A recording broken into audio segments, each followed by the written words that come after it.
The fourth, we believe that all men are created equal. To the magnificent mosaic that is America. From radio beacon to radio beacon. I have a dream. Change has come to America. Believe it. Knock, knock. Who's there? It's a figment of your imagination. Randi Rhodes Show. Turn up your mind. And we're off. I may not be the loudest person up here, but I think we've already got that in the White House. Houston, we have a problem. We have a guy there that is literally running our country like a game show. He would rather lie than lead. I think we need something different. I am someone that tells the truth. I don't make promises that I can't keep. I have people's back, and I believe that to win, you bring people with you, and that is how you govern as well. So you're going to hear a lot of ideas up here. Some will be great, but if you see that some of them seem a little off track, I've got a better way. If you feel stuck in the middle of the extremes in our politics and you are tired of the noise and the nonsense, you've got a home with me. Because I don't want to be the president for half of America. I want to be the president for all of America. And all right, so Amy Klobuchar, these are the opens. Amy Klobuchar opened with this president runs the country like a game show. But it's not even a game show that you can win. But with Andrew Yang. In America today, everything revolves around the almighty dollar. Our schools, our hospitals, our media, even our government. It's why we don't trust our institutions anymore. We have to get our country working for us again instead of the other way around. We have to see ourselves as the owners and shareholders of this democracy rather than inputs into a giant machine. When you donate money to a presidential campaign, what happens? The politician spends the money on TV ads and consultants, and you hope it works out.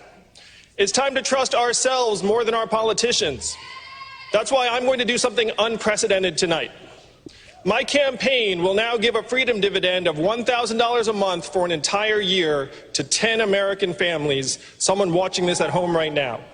If you believe that you can solve your own problems better than any politician, go to yang2020.com and tell us how $1,000 a month will help you do just that. This is how we will get our country working for us again, the American people. Moneyball! Show me the money! I don't know if that's legal, do you? I don't. Nobody knows. Nobody knows. Now, I will say that it became a game show, like that, like really, really quick. And people are trashing Andrew Yang, not me, but people are trashing him, saying, he turned this whole thing into, a lottery where you enter to win. It's like, I'll give a podcast to the first 10 callers. Not really. But he, and he was, and he's been doing this, He's been giving out of his own pocket $1,000. He's been giving $1,000 a month to a family in New Hampshire, a family in Iowa, and a family in Florida. What do those states have in common? I don't know. I'll let you figure it out. All right. But people were like, on his case. But I want to show you something and ask you point blank, what is the difference? Andrew Yang says that he's vetted this through his legal team. And Andrew Yang is a lawyer. In fact, everyone on that stage is a lawyer. I will say Elizabeth Warren is a school teacher / lawyer / college professor / consumer protection advocate. But everybody else on that stage is a lawyer / vice president, lawyer / entrepreneur, lawyer / senator, lawyer / right? So they're all lawyers, and Kamala was laughing out loud, and she was saying, "Hey, that's a very original idea," but nobody, discussed whether or not it was legal. But here's what Donald Trump does. So for those of you who wanted to criticize last night, because I saw you all saying, "Oh yeah, so now he's buying votes. He's buying votes." Yeah, really? We're now working on a middle tax. We're working on a tax cut for the middle-income people. Can't even say middle class. That is going to be very, very inspirational. It's going to be something that I think it's what everyone's really looking for, and we'll be announcing it sometime in the next year, but it'll be a very, very substantial tax cut for middle-income folks who work so hard, and we'll look forward to that. We're going to work on it all together. That was yesterday in Baltimore, a city he called, uninhabitable, a pure hell place to live. And, of course, the Republican caucus, the House, Republican House members, they picked Baltimore for their retreat, and so that's where he went. And there were protesters outside. And what does he do? I mean, this promise that he made to do a middle-class tax cut, he can't even force himself to say middle class because he really wants to say unwashed masses. You know he does. This is what he thinks of his own supporters. I'll never forget the day he was at a rally and he looked out and he saw who his supporters really were at the beginning of this thing in like 2015, and he actually said out loud, because he's douchey. He said out loud, "These are my people." With such disappointment, and then he power shifted into, "I love the undereducated." Right? This is how he talks about you. But okay, so this clip I just played was yesterday in Baltimore. Last year, Donald Trump promised a middle-class tax cut after each and everybody realized they got nothing from this massive tax cut that went to the wealthy and the corporate. And so now all of a sudden he goes to Baltimore and he said, we're going to do another tax. Again, the same promises last year. So he's admitting that his tax cut did not go to the unwashed masses, did not go to us, did not go to the middle class. Okay? That's number one. And number two, it's the same promise last year that we would get a middle-class tax cut this year that he's making this year, telling you we'll get it next year if you elect him. So everybody, it's like Moneyball now. It's all about, who can get what. And I just want to say, if Andrew Yang does not prevail, do we get like do I get a consolation prize? Do I get a year's worth of rice-a-roni? Minwax? Turtle wax? Varnish? Something? Consolation prize? It was weird, I have to say. I mean, here you had Amy Klobuchar saying that the president runs it like a game show, and then it was like first 10 callers right now. So that was interesting. But, he did do a post-debate interview, Yang did, and he tried to explain why we're entitled to get paid. So, to those who say, man, these people in the Democratic Party that just can't give away my money fast enough, what's your answer? Well, first, a study just came out that said that our data is now more valuable than oil. And so I'd ask them to reflect, did you get your data check in the mail? Because there are companies that are profiting to the tune of billions of dollars off of our information. And that's the nature of the 21st century economy. This is not us getting something for nothing. This is actually our getting what we should be getting as the owners and shareholders of the richest country in the history of the world. So you're saying that the money that gives each of us $1,000 a month doesn't come from tax rolls, it comes from where? Well, it comes from the biggest winners of the 21st century economy. You have $1 trillion tech company, Amazon, closing 30% of America's stores and malls and literally paying zero in taxes. So if we give the American people our fair share of every Amazon sale, every Google search, every Facebook ad, every robot truck mile, we can easily afford a dividend of $1,000 a month for every American, because we're going to end up taking this money and then spend it in our communities anyway. Why doesn't that offend capitalism? This is capitalism where income doesn't start at zero. And it's not just me. Jamie Dimon, CEO of JP Morgan Chase, recently came out and said we should declare a national emergency around the economy and have a negative income tax, which is very, very similar to my dividend. So this is the most capitalist thing in the world, because our consumer economy and our markets function much, much better when we have money to spend. It's going to be great for business. That is a very, very interesting proposal. Andrew Yang is a big brain, unlike the small brain that we have now. Thinking about the future and the economy that we have right now in real time, that Amazon, Facebook, Twitter, everybody that collects our data should be paying us. Isn't that something? Clear. All things Randi at RandiRhodes.com. Go for launch. Speaking truth to power, the Randi Rhodes Show.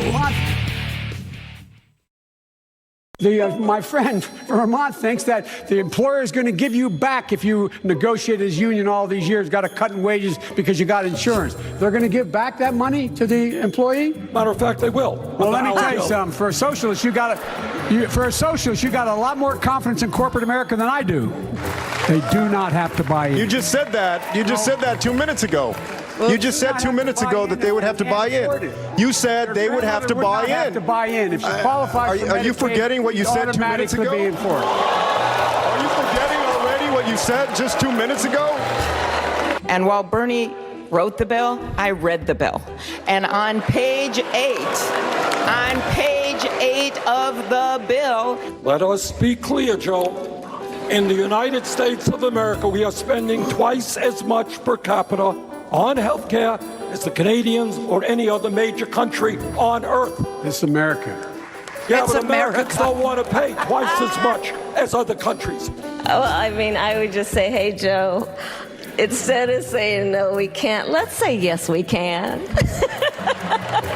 Let's be constitutional. Oh, boy, oh, boy, oh, boy, oh, boy, oh, boy, oh, boy. I think Kamala was trolling Biden again. Castro was trolling Biden again. But I have to tell you, the media, the corporate media, I think they want Joe Biden. I'm pretty certain that that's their pick. And I know this because last night during the healthcare portion of the debate, which lasted for the whole first almost 45 minutes, it was like the whole first hour of the debate was about an issue that I care about. I need to see healthcare in this country change because it can't afford it anymore. And the first thing that I tweeted out last night when they got into the healthcare issue, very quickly, right after the opens, right after the whole thing turned into a freaking game show, I tweeted that I would happily, gladly, because Joe Biden's team was tweeting out his healthcare plan, right?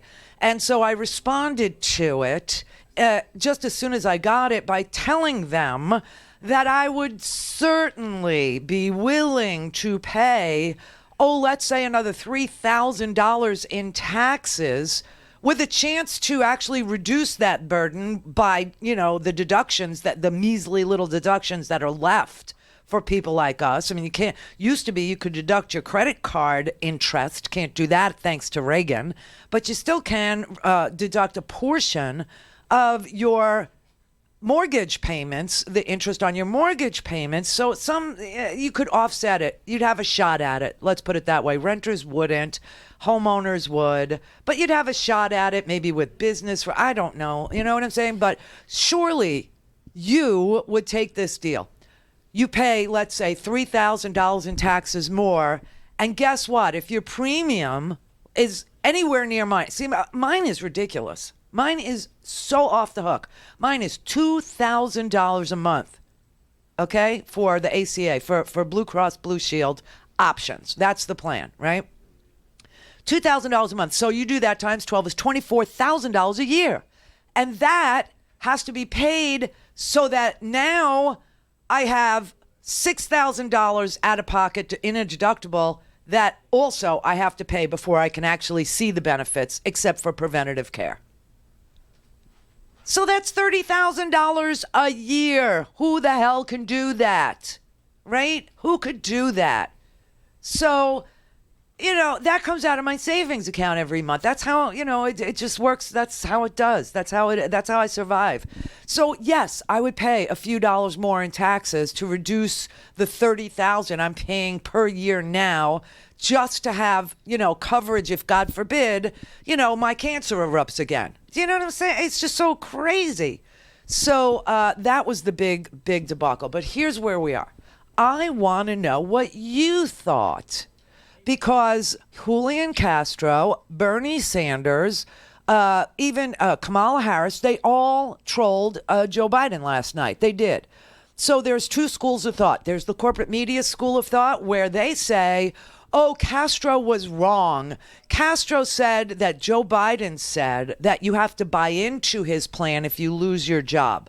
That is what Biden said, and it's what he said before.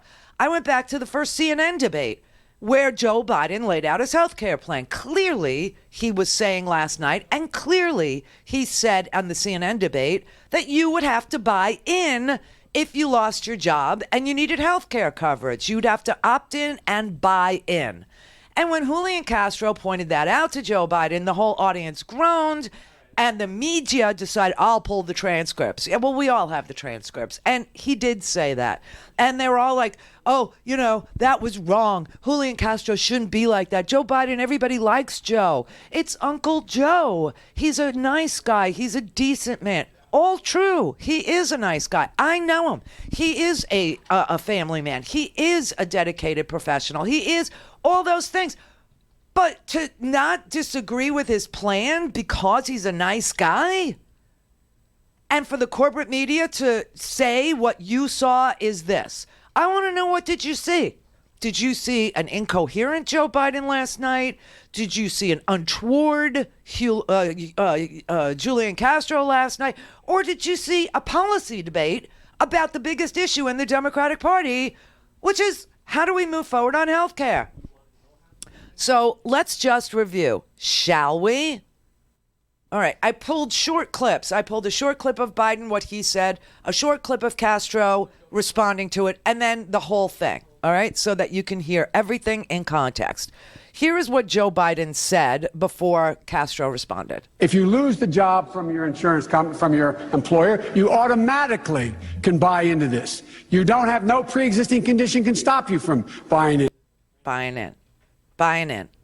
No pre-existing condition can stop you from buying in. You have to buy in. So Julian Castro points that out, right? They do not have to buy in. You just said that. You just said that 2 minutes ago. You just said 2 minutes ago that they would have to buy in. You said they would have to buy in. Have to buy in. If she qualifies for Medicaid, are you forgetting what you said 2 minutes ago? Be in for it. And the media decided that what do you think Donald Trump is going to do to whoever our nominee is? Do you think Donald Trump is going to, approach Joe Biden with kid gloves, or if he's the nominee? Or do you think he's not going to call Elizabeth Warren Pocahontas to her face, or say, you'd be in jail if I were president, or say you're a liar, or I'm not the puppet, you're the puppet, you're the puppet? I mean, do you really think that the nominee of the Democratic Party in a debate with Donald Trump, it's going to be gentlemen's rules? I mean, it's going to be respectful in any way, shape, or form? I don't know why the corporate media did this to Julian Castro. I'm not really sure. I don't understand. Listen, it was clear I know what Joe Biden's health care plan is. He laid it out many, many, many, many times. And yes, we have to buy in.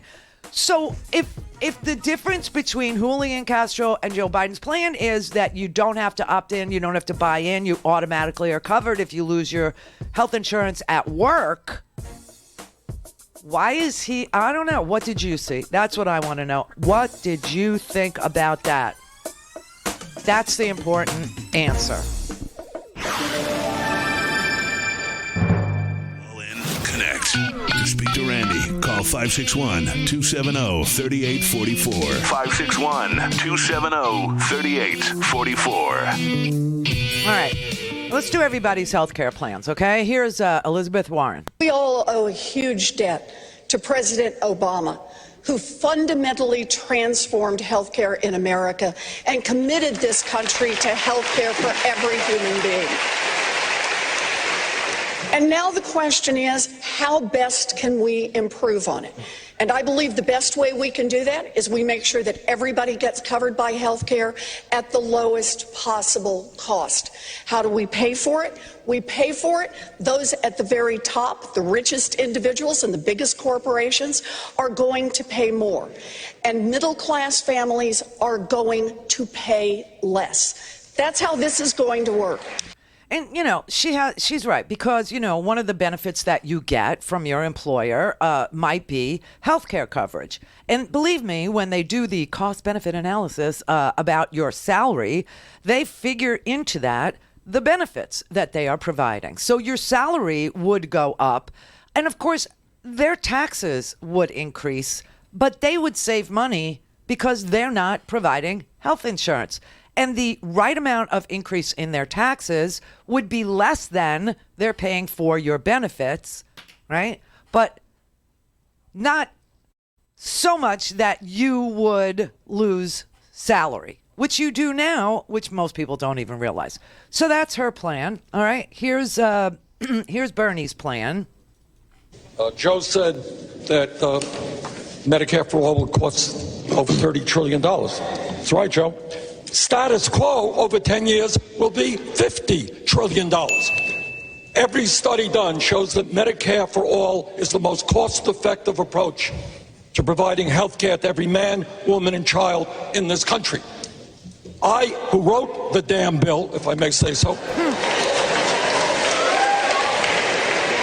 intend to eliminate all out-of-pocket expenses, all deductibles, all co-payments. Oh, thank God. Nobody in America will pay more than $200 a year for prescription drugs. Woo-hoo. Because we're going to stand up to the greed and corruption and price fixing of the pharmaceutical industry.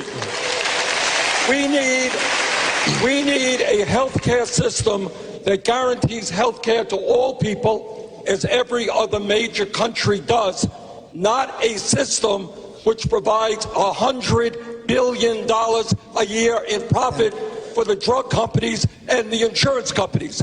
And to tell you how absurd the system is, tonight on ABC, the healthcare industry will be advertising, telling you how bad Medicare for all is because they want to protect their profits. That is absurd. That's true, though. So what Bernie is saying about, Medicare for all. Anytime anybody brings up the price tag from now on, $30 trillion, you have to know the other number. The other number is $50 trillion. What? Yeah. Under the status quo, meaning we continue to go the way that we go, with some people getting their insurance from their employers, other people buying their insurance on the exchange like me, other people buying into Medicare when they're 65, getting a Medicare Advantage plan for another $300-400 a month. You know, all of these costs, right? It's $50 trillion a year to continue under the status quo. If we switch to a Medicare for all plan, it would be $30 trillion. There is a savings there of $20 trillion. This is the portion of the number that everybody leaves out when they speak to you about Bernie's high price tag for Medicare for all. How is it possible that you would pay only $200 a year out of pocket for prescription drugs? Well, you know, the idea that Medicare as a system of producing health insurance to people over 65, that they should negotiate the cost of prescription drugs on behalf of that program, was an idea that was talked about when we were talking about Obamacare. And the Republicans used the big pharma lobbyists' money as a shield and told Obama maybe he could get some votes for his ACA if they accepted their refusal to negotiate on behalf of Medicare recipients the costs they pay for prescription drugs. And that was a deal that was taken.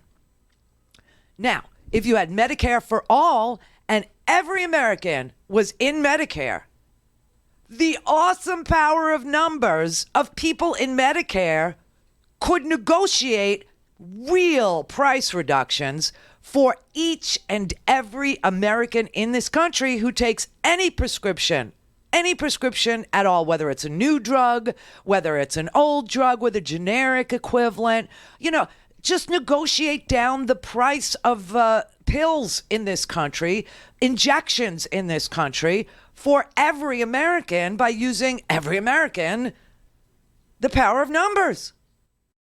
So that's Bernie's plan. All right, let's go to the Biden-Castro debate. All right, let's do this one. I also work for President Obama, Vice President Biden, and I know that the problem with your plan is that it leaves 10 million people uncovered. I want every single American family to have a strong Medicare plan available. If they choose to hold on to strong, solid private health insurance, I believe they should be able to do that. But the difference between what I support and what you support, Vice President Biden, is that you require them to opt in. And I would not require them to opt in. They would automatically be enrolled. They wouldn't have to buy in. That's a big difference, because Barack Obama's vision was not to leave 10 million people uncovered. He wanted every single person in this country covered. My plan would do that. Your plan would not. They do not have to buy in. They do not have to buy in. You just said that. You just said that 2 minutes ago. You just said 2 minutes ago that they would have to buy in. You said they would have to buy in. Have to buy in. If she qualifies for Medicaid, are you forgetting what you said 2 minutes ago? Are you forgetting already what you said just 2 minutes ago? The option I'm proposing is a Medicare for all, Medicare for choice. If you want Medicare, if you lose the job from your insurance company, from your employer, you automatically can buy into this. I can't believe that you said 2 minutes ago that they had to buy in, and now you're saying they don't have to buy. You're forgetting that. I said anyone like your grandmother who has no money. We need a healthcare system. You're automatically enrolls people regardless of whether they choose to opt in or not. If you lose your job, for instance, his health care plan would not automatically enroll you. You would have to opt in. My health care plan would. That's a big difference. I'm fulfilling the legacy of Barack Obama, and you're not. I'll be surprised to him. Now, Julian Castro was roundly, soundly criticized, but I think Joe Biden was very clear about what his plan is. Except when he wasn't. Because he's talking about Medicare by choice if you lose your job, but then said that if your grandmother qualifies for Medicaid, because she has no money left at all, she's destitute and old, and spent every penny she had on her own medical expenses, so now she's on Medicaid. So what is his plan? Well, he explained it a little bit better on CNN on the earlier debate. So let's review when we come back.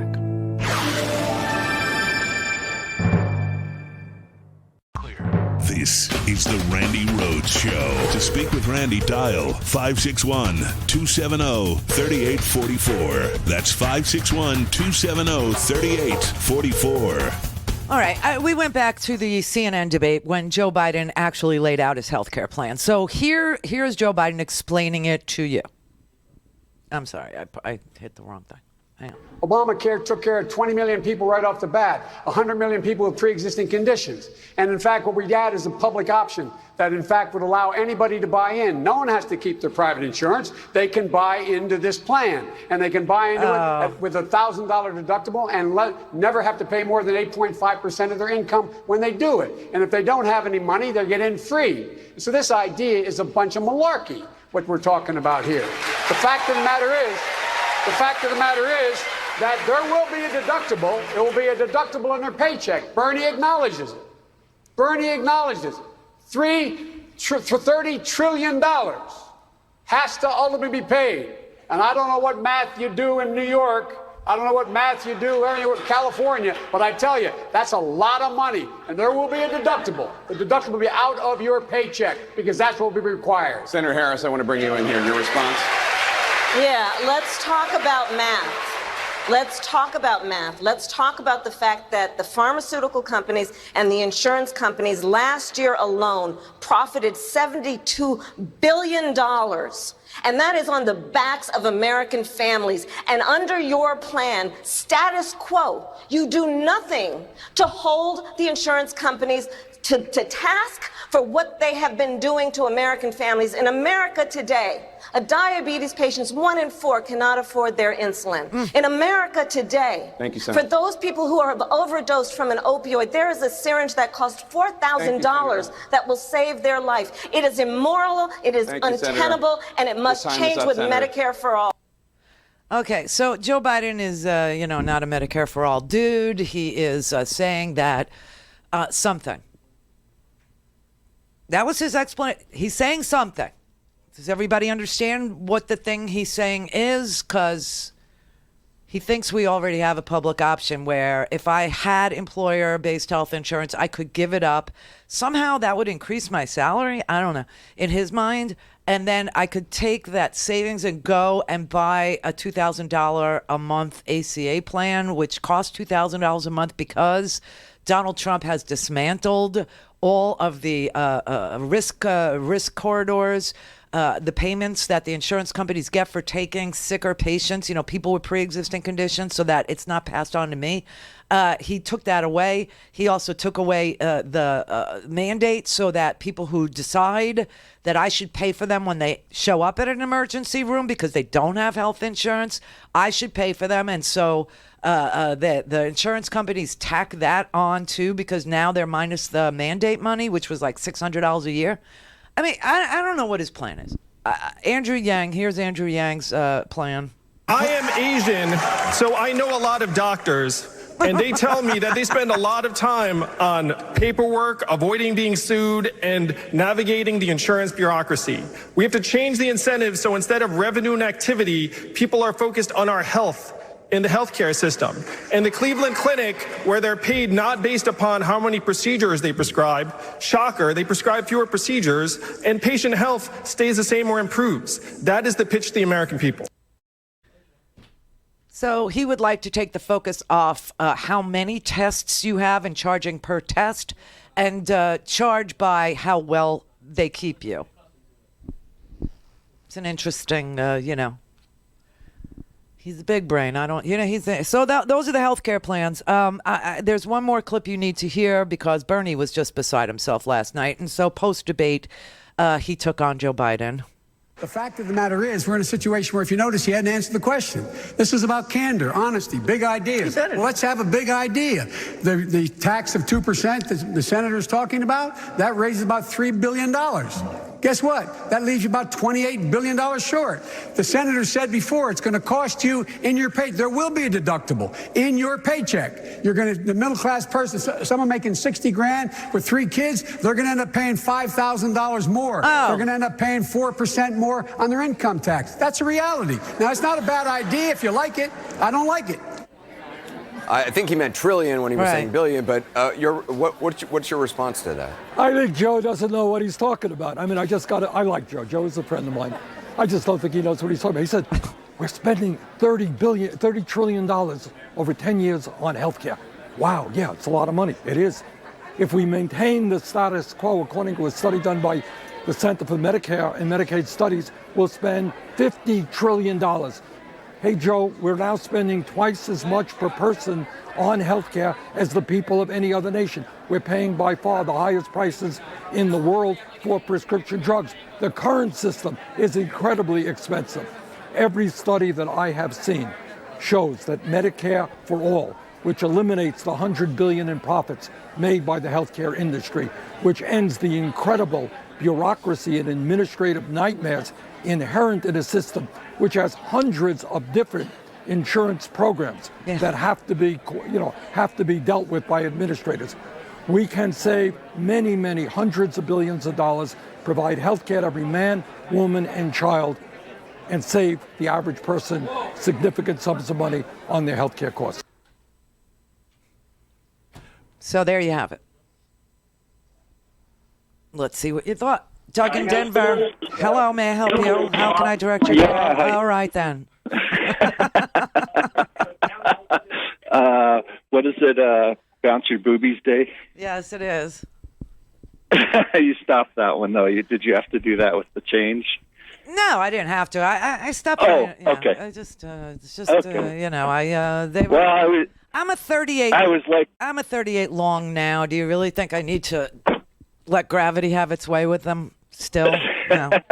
Well, I grew up in Southern California, and there was a show called Dr. Demento. Oh, yeah. To play that song, yeah. And so that's where I always enjoyed hearing that on Fridays. So Dr. Demento.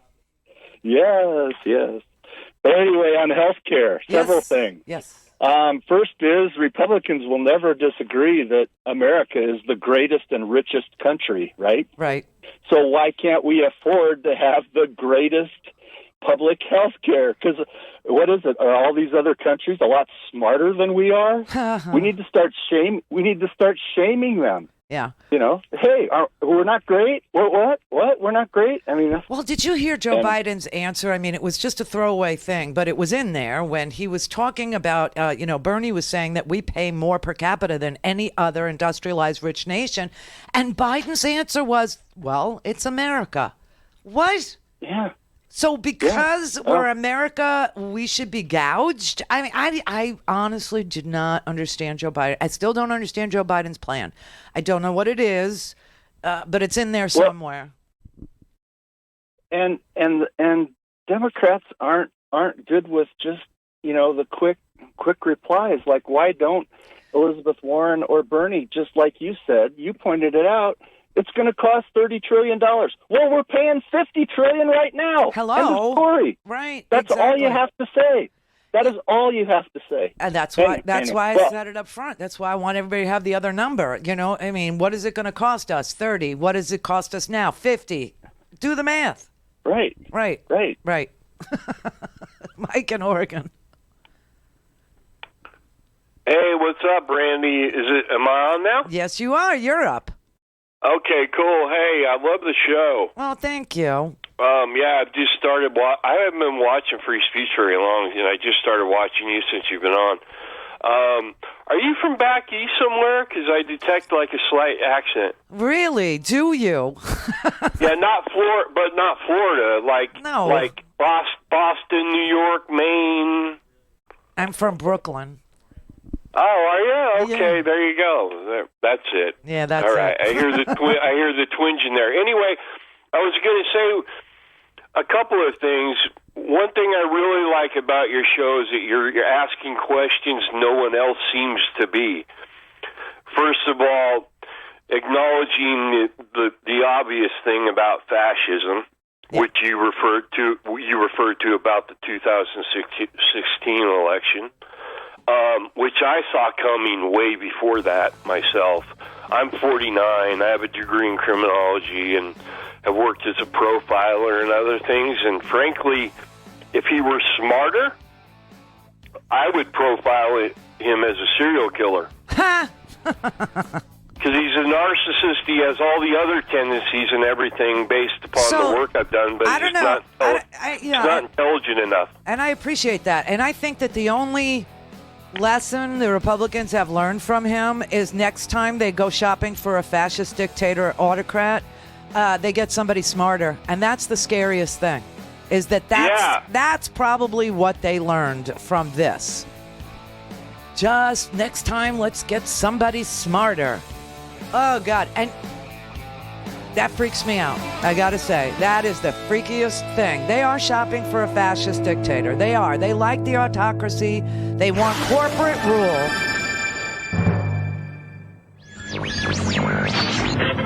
Mary had a little man. The fault. We believe that all men are created equal. To the magnificent mosaic that is America. Radio beacon to radio beacon. I have a dream today. Change has come to America. Believe it. Knock, knock.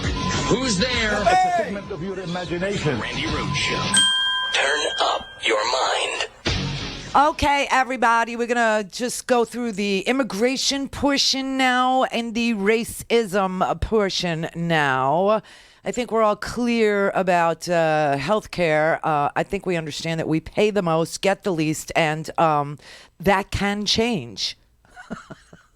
I don't know what Biden's plan is. I wish I did. I don't. I don't know what it is. I know he keeps saying he wants to build on Obamacare. I don't know what that means. But let's move on. Let's move to the immigration portion, because last night, I will say, the moderators last night from ABC and Univision, especially Jorge Ramos, they did an amazing job. The questions were good. There was no... It wasn't like they were trolling for gotcha. It wasn't like they were trying to pit one against the other. It wasn't, it was very serious. It was, meaningful questions about issues that, everyone who votes or will vote in this primary cared about. Now, remember, in 2018, one of the biggest issues that pushed the blue wave as made it into a freaking tsunami was immigration and the way that we were treating people who were coming here seeking asylum. So Jorge Ramos, who is a fabulous reporter from Univision, was included in the moderator's panel last night. And he asked the first immigration question. And it was pretty freaking amazing. He asked it of Joe Biden. Vice President Biden, as a presidential candidate in 2008, you supported the border wall, saying, unlike most Democrats, I voted for 700 miles of fence. This is what you said. Then you served as vice president in an administration that deported 3 million people, the most ever in U.S. history. Did you do anything to prevent those deportations? I mean, you've been asked this question before and refused to answer, so let me try once again. Are you prepared to say tonight that you and President Obama made a mistake about deportations? Why should Latinos trust you? What Latinos should look at is comparing this president to the president we have is outrageous. That's true. Number one, we didn't lock people up in cages. We didn't separate families. We didn't do all of those things. Number one. Number two, by the time this is the president who came along with the DACA program. No one had ever done that before. This is the president who sent a legislation to the desk saying he wants to find a pathway for the 11 million undocumented in the United States of America. This is the president who's done a great deal. So I'm proud to have served with him. What I would do as president is several more things, because things have changed. I would, in fact, make sure that we immediately surge to the border. All those people are seeking asylum. They deserve to be heard. That's who we are. Surge We're what? a nation that says if you want to flee and you're fleeing oppression, you should come. I would change the order that the president just changed, saying women who were being beaten and abused could no longer claim that as a reason for asylum. And by the way, retrospectively, the 25th anniversary of the Violence Against Women Act is up. The Republican Congress has not reauthorized it. Let's put pressure on them to pass the Violence Against Women Act now. But then Yeah, go but back. you didn't answer the question. Well, The question I is, did answer the question. did you make a mistake with those deportations? The president did the best thing that was able to be done at the time. How about you? I'm the vice president of the United States. Okay. Surge the border. I don't know what he meant. I'm going to give him the benefit of the doubt. And I'm going to imagine that Joe Biden meant surge judges to the border so the asylum claims could be heard. I'm going to imagine that that's what he meant when he said surge the border. That's number one. Number two, he was only the vice president. So he couldn't somehow have an opinion on whether or not President Barack Obama, who does have the dubious claim of deporting more people than any other president, including this one, including, this sociopath or whatever we're going to call him, he was only the vice president. All right, let's let Julian Castro respond. Look, I agree that Barack Obama was very different from Donald Trump. Donald Trump has a dark heart when it comes to immigrants. He built his whole political career so far on scapegoating and fear-mongering and otherizing migrants, and that's very different for Barack Obama.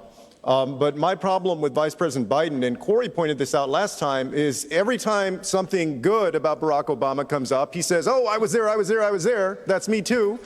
And then every time somebody questions part of the administration that we were both part of, he says, well, that was the president. I mean, he wants to take credit for Obama's work, but not have to answer to any questions. I mean, Vice President Biden, you have, I don't get that. You have 45 seconds. Let me just say, That's not what I said. let me just say that I was the first candidate in early April to put forward an immigration plan. You know why? Because I'm not afraid of Donald Trump on this issue. I'm not going to backpedal. I'm not going to pretend like I don't have my own vision for immigration. So we're not going to give up DACA. We're not going to give up protections for anybody. I believe that on January 20th, 2021, we're going to have a Democratic president. We're going to throw out Mitch McConnell and John Cornyn and have a Democratic Senate and a Democratic House. And we're going to pass immigration reform within the first 100 days. Vice President, 45 seconds. I did not say I don't stand. I stand with Barack Obama all 8 years. Good, bad, and indifferent. That's where I stand. Indifferent. I did not say I did not stand with him. You mean good, bad, and ugly. Okay, I get it. You did say you were just the vice president when it came to the deportations that you were asked about. And then when Julian Castro pointed that out, you said, I did not say I did not stand with the president. So then the answer is no, I believed that 3 million deportees was the right number. I don't know. Here's the problem. What do you think Donald Trump is going to do with Biden? If Biden can't handle Julian Castro, who is essentially a friendly, who also is a colleague of Joe Biden's. What do I mean by that? Remember, Julian Castro was in Barack Obama's cabinet. Julian Castro was Ben Carson, God forbid. But he was the commissioner of, he was the Secretary of Housing and Urban Development. He was the HUD secretary. Julian Castro served with Joe Biden. He served with President Obama in that same administration. So he has the right of way, if you want to call it that, to call out Joe Biden passing the buck, whereas Julian Castro does not. They all work together at the very highest levels, right? In the cabinet of the President of the United States, number 44. So what do you think Donald Trump is going to do with Joe Biden if Joe Biden just folds under questioning by Julian Castro?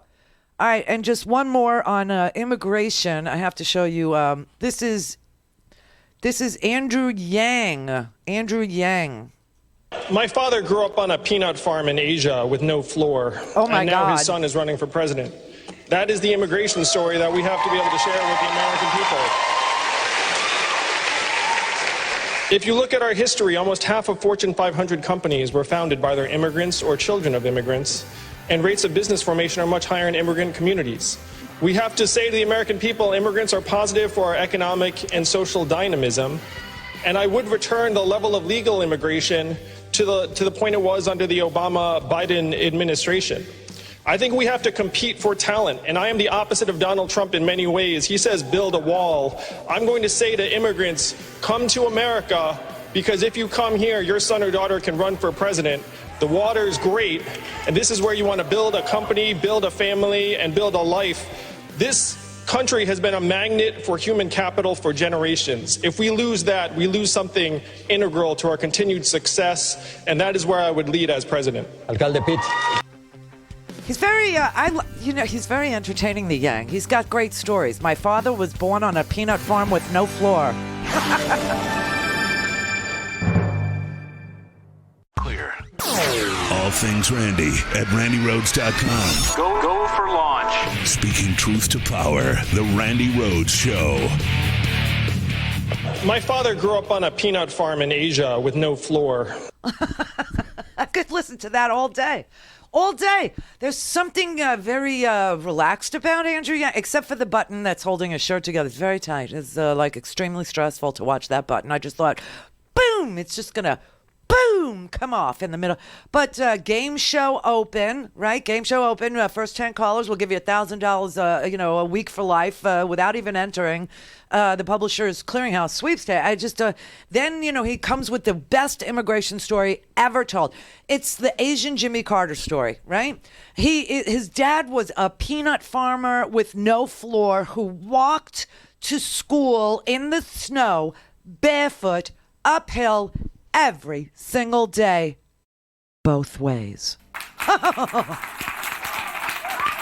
I'm an Asian. I know a lot of doctors. Here's my health care plan. I mean, I don't know. People do enjoy him, and I enjoy him. So, last night I was making a list of where everybody could get plugged into a new Democratic administration under whoever the Democratic president in 2021, who gets sworn in on January 20th, 2021 is. Yang would make a great commerce secretary because he's a math dude. You know what I'm saying?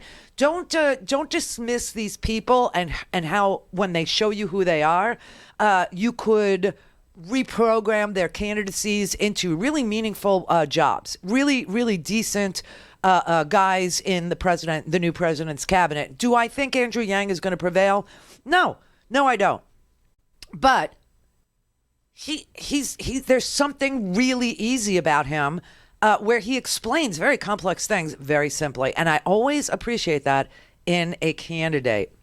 I always appreciate that. That is the beauty of an Elizabeth Warren as well, because while they're all lawyers, I mean, Andrew Yang's a lawyer too.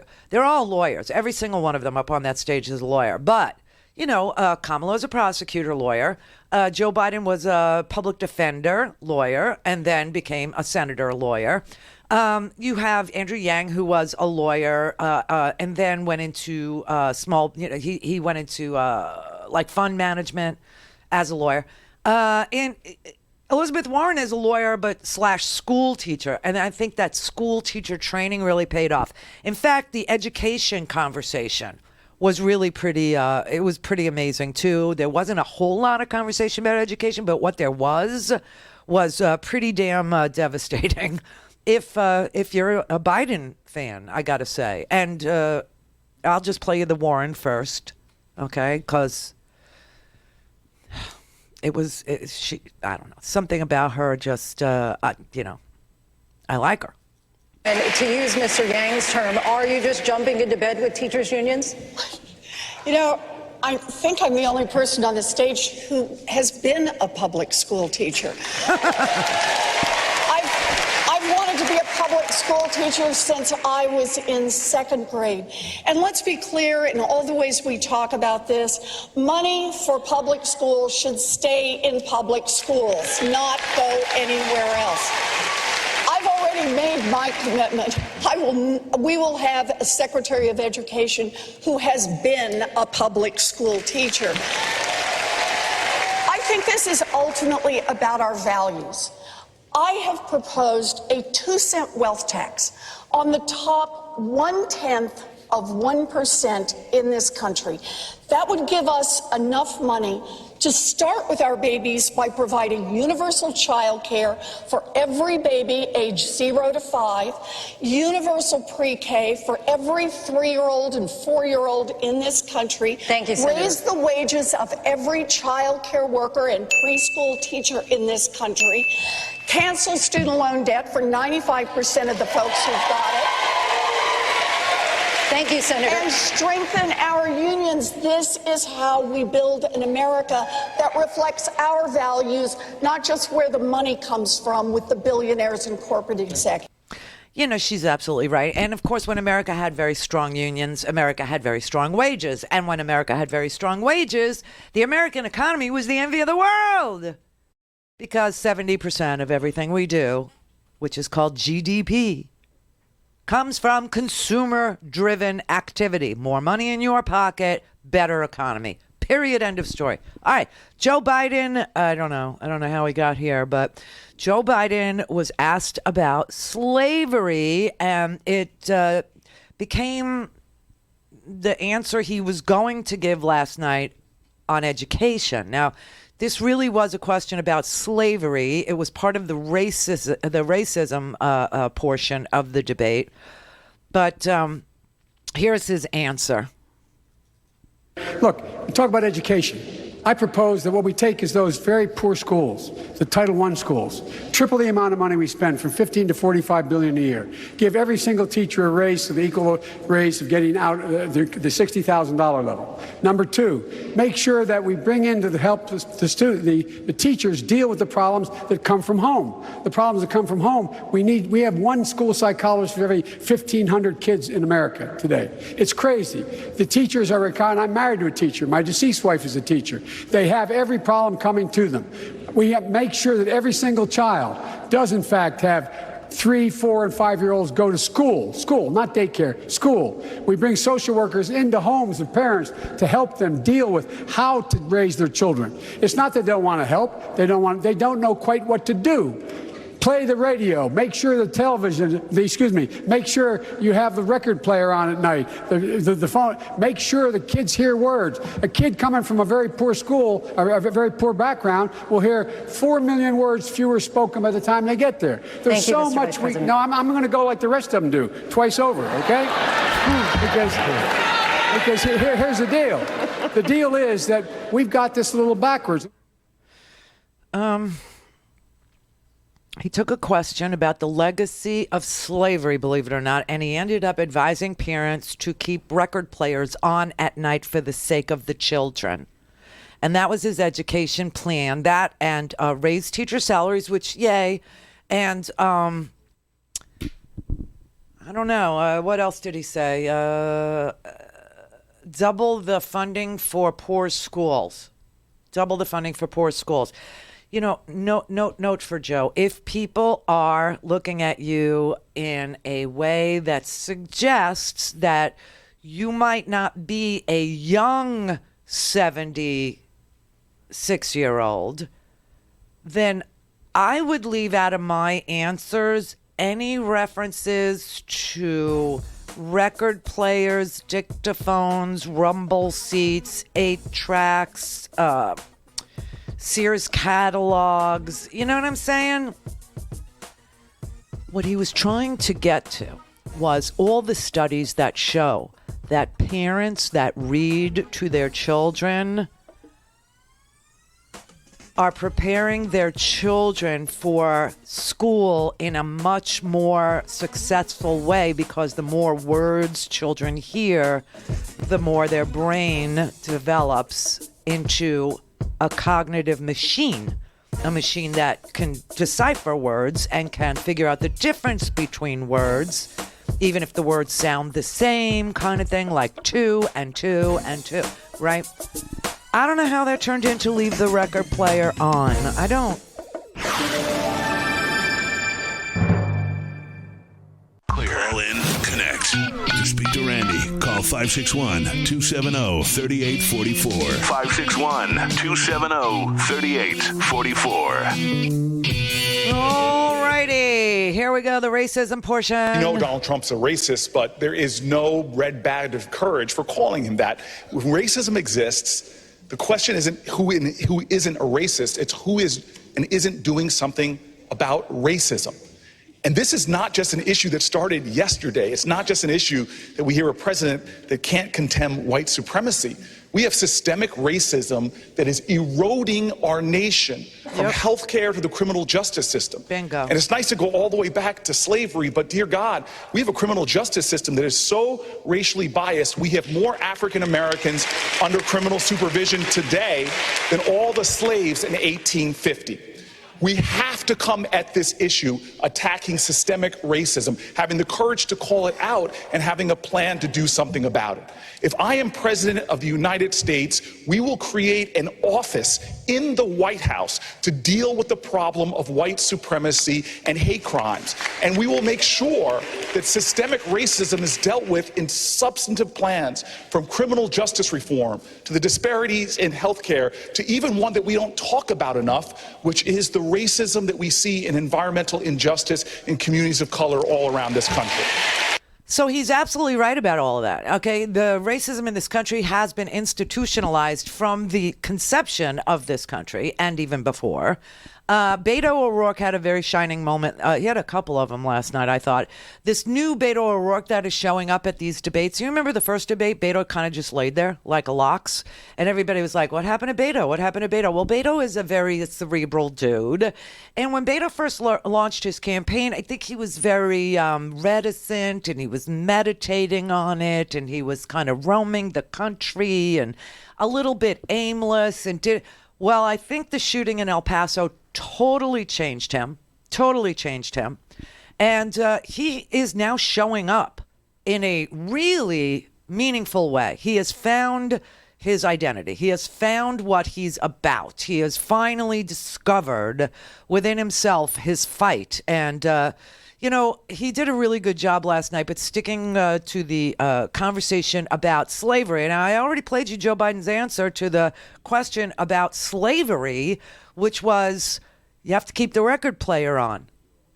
I don't know how he got there from, but that's what they were talking about when he talked about the trundle bundle seat, the dictaphone or whatever he was. I don't know. Now, I will say there is a certain warmth that young people do not know about the sound of an analog recording on vinyl versus a digital on your freaking phone. Yeah, it's very accessible. It's very warm.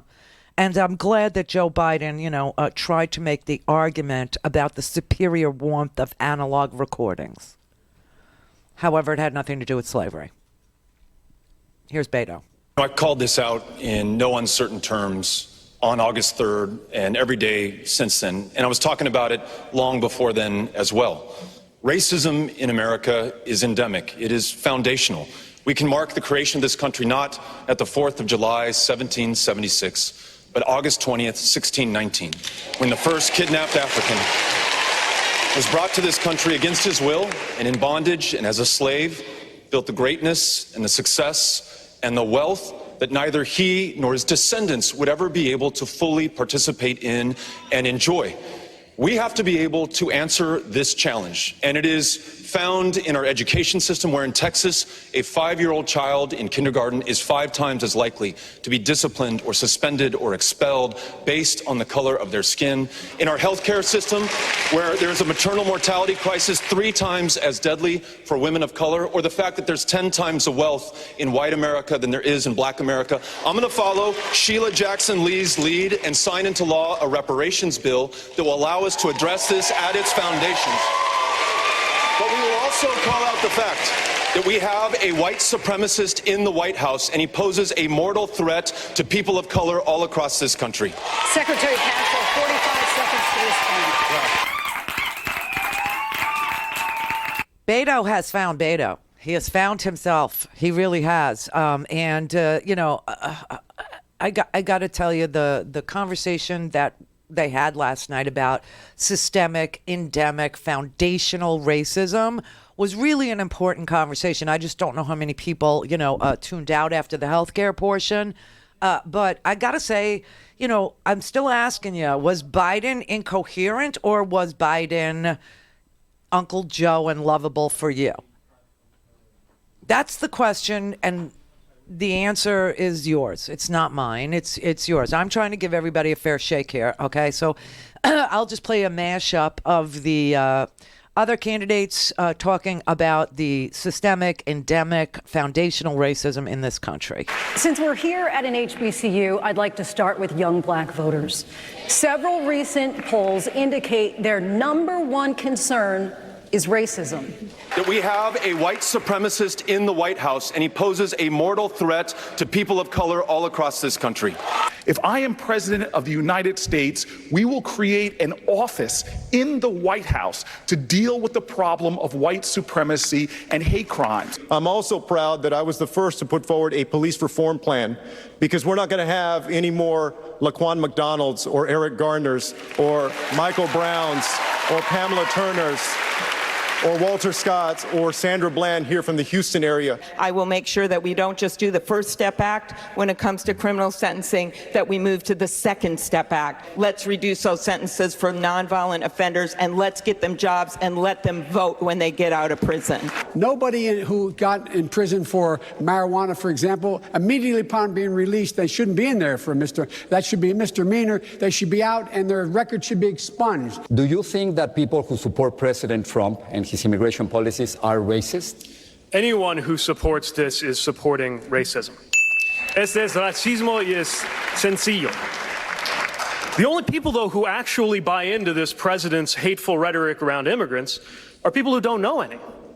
I would, in fact, make sure that we immediately surge to the border. All those people are seeking asylum. They deserve to be heard. That's who we are. We're a nation that says if you want to flee and you're fleeing oppression, you should come. Immigration does not make us weaker. Immigration makes us stronger.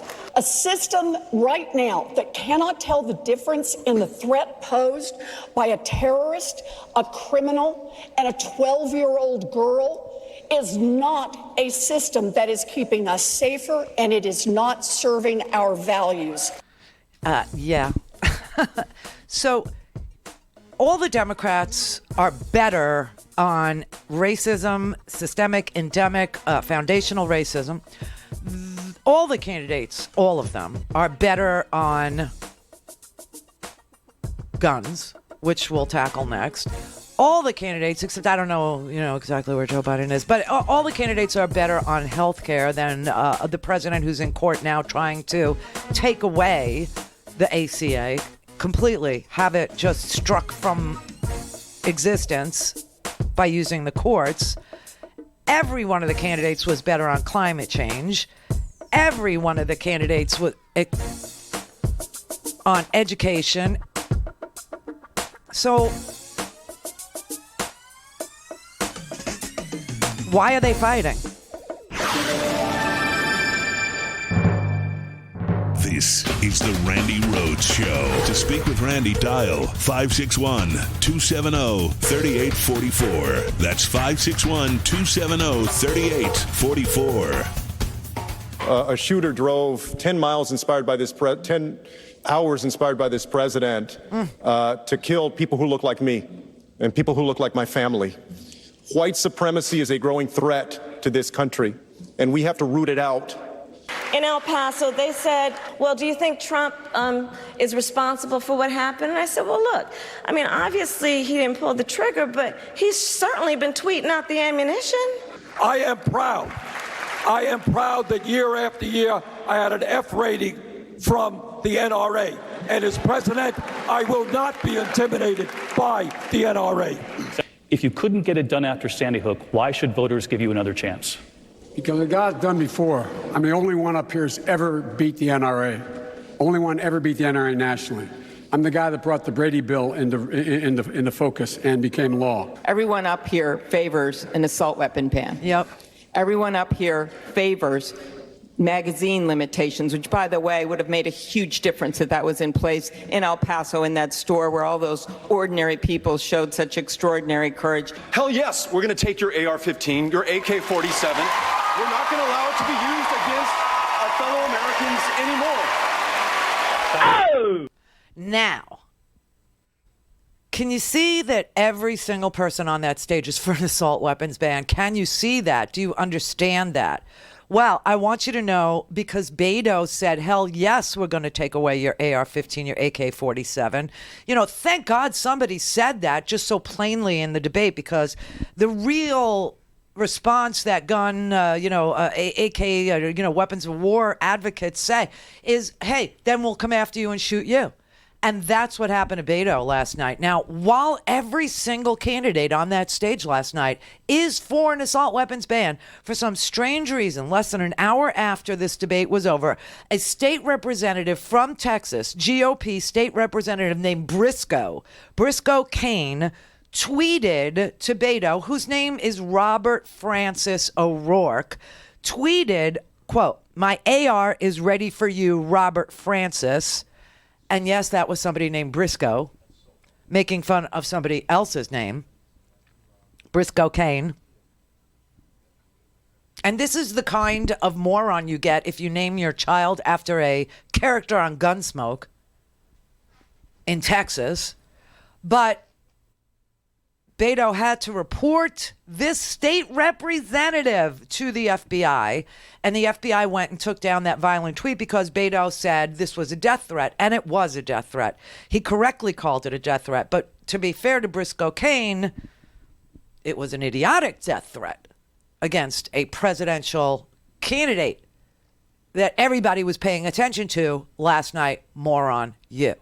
But that is just like, I mean, it's a no-brainer for me. If you're looking for an assault weapons ban, if you're looking so that, to not have these 100-round drums in the hands of haters and children and 19-year-olds and 22-year-olds and 58-year-olds in Las Vegas, well, maybe you better vote for a Democrat. Hell yes, we're going to take your AR-15, your AK-47. We're not going to allow it to be used against our fellow Americans anymore.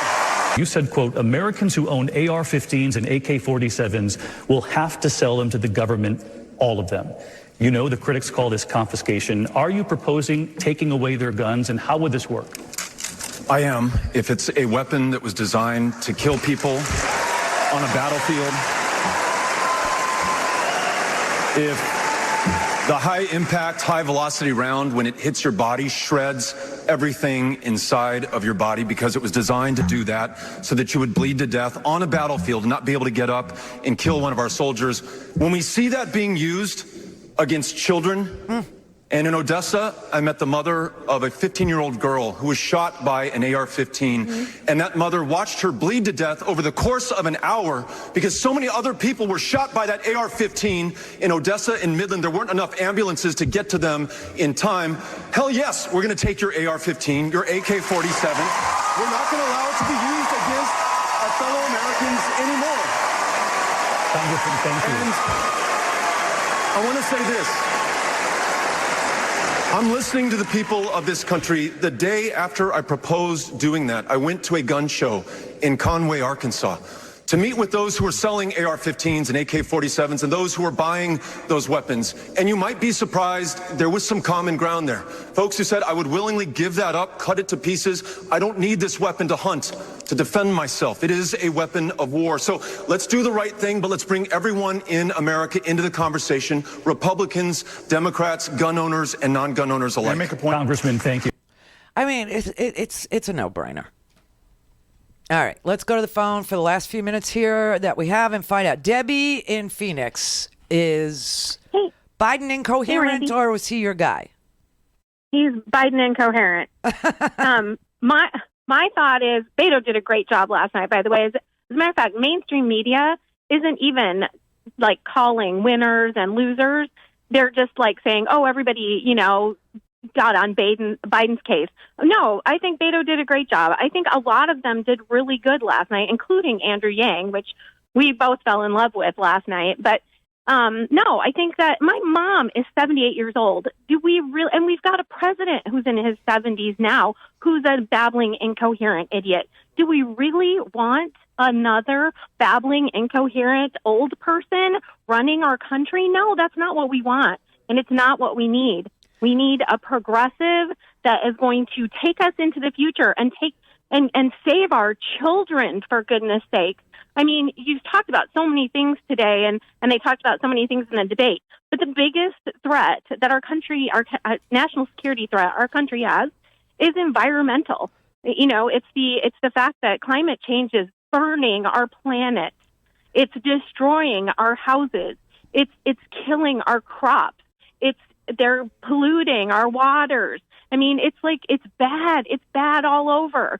And it's all over the world. And we need to be a world leader. And the only way we're going to do that is with a young, progressive president, with a young, progressive Congress, and with leaders who are thoughtful and intelligent and have a plan for our future. Yeah, I have to agree with you. There are no jobs on a dead planet, There just aren't. No. Right.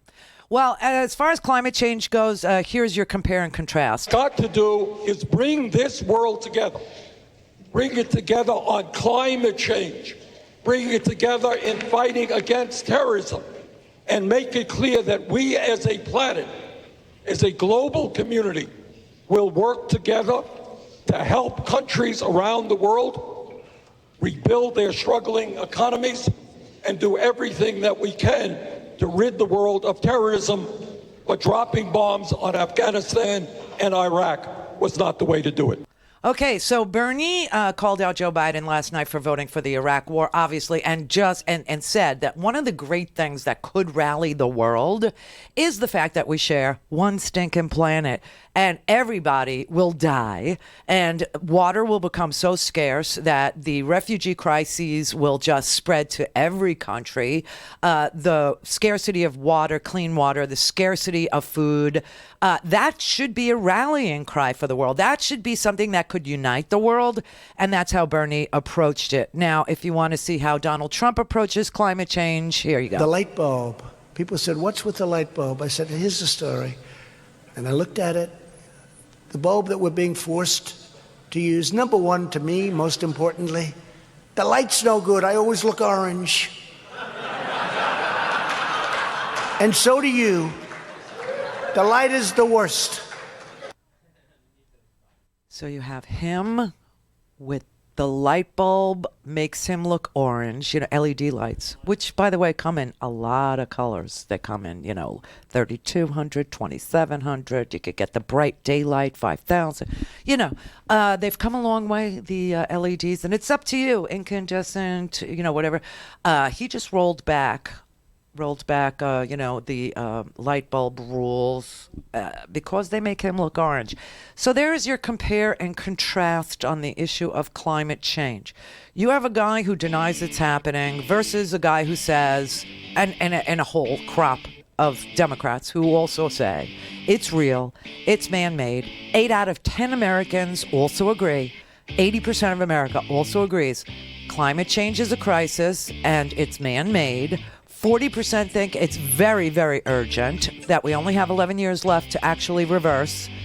And we're all going to have to vote for a president who says innovating our way into greener energy, which is a $23 trillion, $19 trillion, $23 trillion marketplace that's available for us to be the leader in, makes him look orange.